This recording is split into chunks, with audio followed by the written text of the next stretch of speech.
మీ ఎలాంటి వ్యాపార ప్రకటనలకైనా వెంటనే మా ఛానల్ సంప్రదించండి. 2025వ సంవత్సరం అక్టోబర్ నెల 6వ రాశి కన్యారాశి ఫలితాలు. కన్యారాశికి బుధుడు బాగున్నాడు, రాహు బాగున్నాడు, మరి శుక్రుడు బాగున్నాడు. 3 గ్రహాలు బాగున్నాయి. దీనివల్ల ఆదాయం బాగుంటుంది, వ్యాపారం బాగుంటుంది. శుక్రుడు బాగున్నాడు, భార్యాభర్తలకు మంచి అనుకూలత ఉంటుంది. మీరు ఏదైనా అనుకున్నది సాధించగలుగుతారు. కానీ ఇప్పుడున్న పరిస్థితుల్లో కుజుడు మాత్రం ద్వితీయంలో ఉన్నాడు. కుజుడు వల్ల ఎక్కువ ఖర్చులు, అనవసరమైన దండ ఖర్చులు, రకరకాల ఇంట్లో వ్యాధులు రావటానికి బాగా అవకాశం ఉంది. దీని నుంచి తప్పించుకోవాలి అంటే చాలా కష్టపడాలి. ఈ కష్టపడకుండా ఉండాలి అనుకుంటే ముందుగా మీ డేట్ ఆఫ్ బర్త్ ద్వారా జాతకం చూపించుకోండి. ఈ కన్యారాశికి మీకు అంతకుముందు రావాల్సినవి కాదండి, ఎక్కడన్నా స్థలమో ఇల్లు కొనుక్కోవాలనుకొని ఆ ఇంటి మీదో ఆ స్థలం మీదో దృష్టి పెట్టుకొని వాళ్ళు అమ్ముతామని, మళ్ళీ తీరా వస్తే అమ్మమని, ఇట్లా వాళ్ళ అమ్మక మీరు మిమ్మల్ని ఇంకో చోట కొనుక్కోనిక అట్లా ఇబ్బంది పెట్టుంటే అది కూడా మీరు అనుకున్న స్థలము, అనుకున్న ఇల్లు, మీరు ఏది కావాలనుకున్నారో అది నెరవేరడానికి మాత్రం పూర్తిగా సమయం బాగుంది. కానీ కుజుడు వల్ల అనవసరమైన విపరీతమైన ఖర్చులు రావడానికి బాగా అవకాశం కనబడుతోంది. ముందు ఎట్లా ఉంటుందంటే 100 రూపాయల్లో 1 రూపాయి దక్కితే తగిన 99 రూపాయలే. 1,00,000 రూపాయల్లో 1000 రూపాయలు దక్కితే 1,99,000. అట్లాగే మీరు తీసుకోవాల్సిన ఇల్లు స్థలమో దానికి 10,000 దక్కితే మీరు కొనగలరా? కొనలేరు, రిజిస్టర్ కూడా చేసుకోలేరు. కాబట్టి అట్లాంటి ఇబ్బంది కుజుడు వల్ల వస్తుంది. కాబట్టి మీరు ఏం చేయాలి? మీ డేట్ ఆఫ్ బర్త్ ద్వారా మీ జాతకం చూపించుకోవడం చాలా అవసరం. తర్వాత నవగ్రహాల్లో మరి ఆగ్నేయ మూల దక్షిణం పక్కన ఆగ్నేయ మూల చంద్రుడు ఉంటాడు. చంద్రుడికి పడమర పక్క కుజుడు ఉంటాడు. కుజుడిని పూజించండి, కుజుడికి అభిషేకం చేయించుకోండి, కుజుడికి కుజ మంత్ర జపం చేయించుకోండి. దీనివల్ల మీరు సమస్యల నుండి బయటపడతారు. ఇది కాకుండా డేట్ ఆఫ్ బర్త్ ద్వారా జాతకం చూపించుకోండి. ఇట్లా జాతకం చూపించుకున్న తర్వాత మీకు సమస్యల నుండి పరిష్కారం దొరుకుతుంది.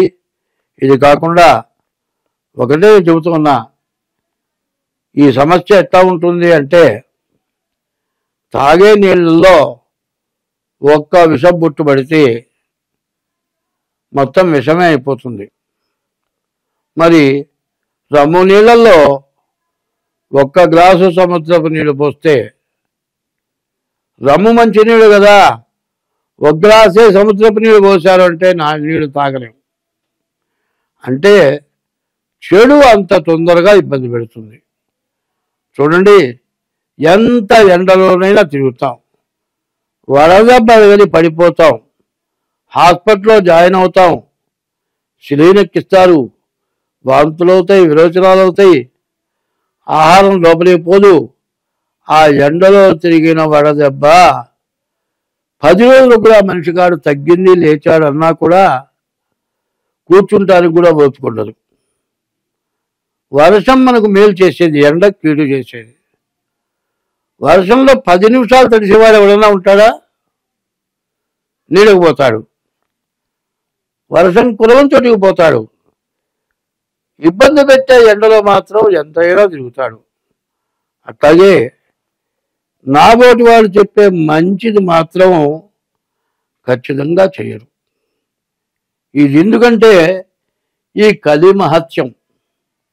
మంచి పెద్దవాళ్ళు చెప్పేది అర్థం చేసుకోలేరు.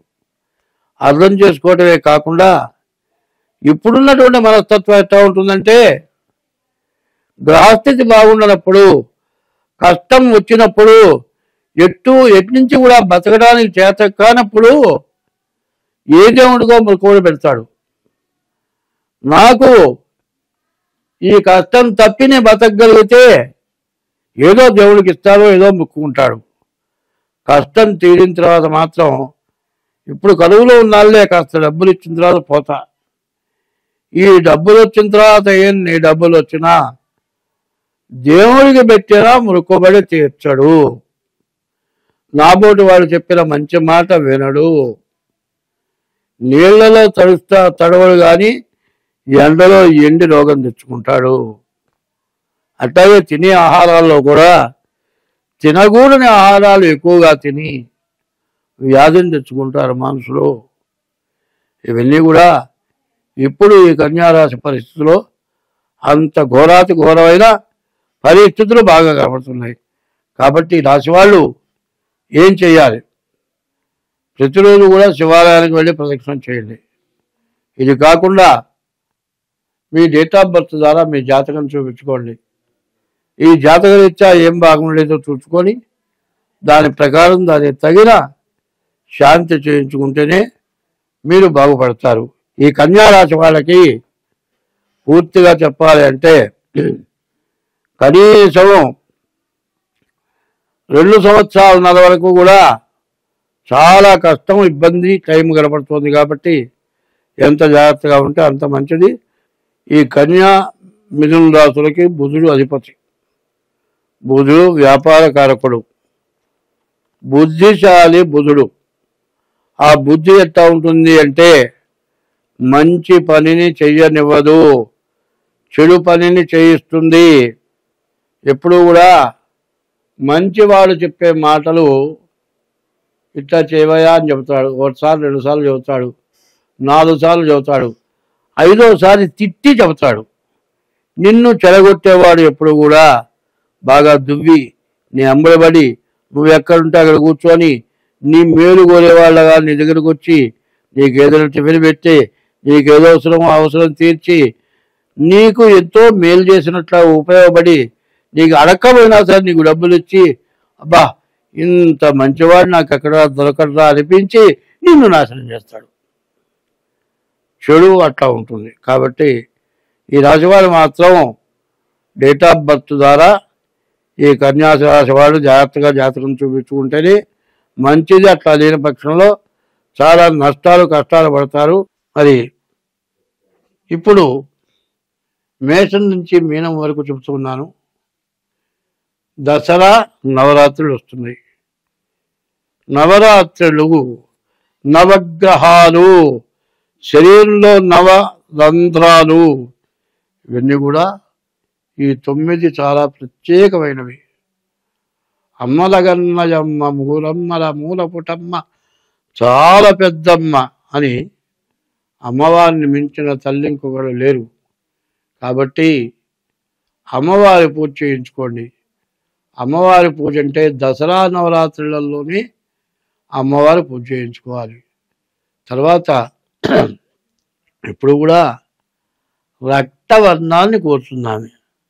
అంతేగాని బలి ఇవ్వమని కోరటం లేదు. ఆమె బలి ఇవ్వటానికి దానికి తగిన శాక్తేయం అనే పూజలు ఉన్నాయి. ఆ శాక్తేయం చేసేవాళ్ళు బలి ఇస్తారు. దసరా నవరాత్రులలో శివాలయంలో అమ్మవారి పూజ చేసిన చోట ఏ బలి ఇవ్వకూడదు.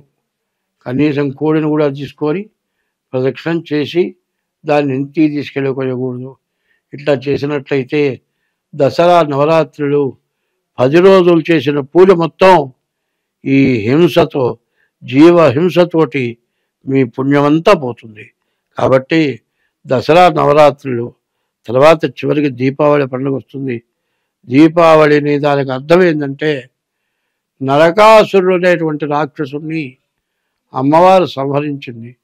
ఆ నరకాసురుడిని సంహరించినందువల్ల ఆ నరకాసురుడు ఒక బ్రాహ్మణ్ణి, ఒక గొర్రె పొట్టేల్ని, ఒక మేక పొట్టేల్ని, తర్వాత ఒక బండెడు అన్నం, ఇట్లా విపరీతమైన ఆహారం రోజుకొకళ్ళు బలి ఆ విధంగా తింటూ ఉంటే అప్పుడు కృష్ణ పరమాత్మని కోరుకుంటే అప్పుడు ఆ నరకాసురుణ్ణి మరి కృష్ణ పరమాత్మ యుద్ధం చేసినప్పుడు ఆ అమ్మవారు కోరిక కోరింది. మరి యుద్ధంలో బండి చక్రం ఆగితే వేలు పెట్టి నడిపింది. నీ కోరిక తీరుస్తానన్నాడు. ఆ కోరిక ప్రకారం ఆ నరకాసుడిని రాక్షసుడిని సంహరించడానికి నాకు అవకాశం ఇవ్వమని అడిగితే ఆ అమ్మవారు నరకాసుడిని సంహరించింది.